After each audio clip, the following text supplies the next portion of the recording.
Hi, I'm Andy McWilliams, and today I'm going to discuss the tools needed and recommended to install RigidCore flooring. To start with, you will need a tape measure, pencil, and a chalk line for locating and marking your starting line. A utility knife with new blades used alongside a speed square is perfect for your end cuts. Although you can use a knife for the long and complicated cuts, they are much easier with a jigsaw and carbide blade. Likewise, door jambs can be undercut using a regular handsaw. However, an oscillating multi-tool makes the job a lot faster. Wedge spacers are used to maintain the required expansion gap. Please note, they can be used as a pair for uneven gaps if needed. A soft-faced dead blow hammer weighing approximately 2 pounds is preferred, as it reduces the rebound, is more efficient, and requires less strikes or force. A white rubber mallet also works.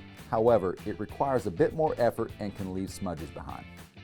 A pull bar may be required to close any gap while installing the end plank or last row.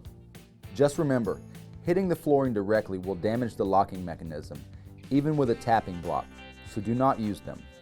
If you need to close the joint, use a scrap piece of flooring, engage it first, and tap it with your hammer.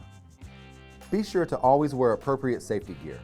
And I hope this short video has helped and you check out my other videos.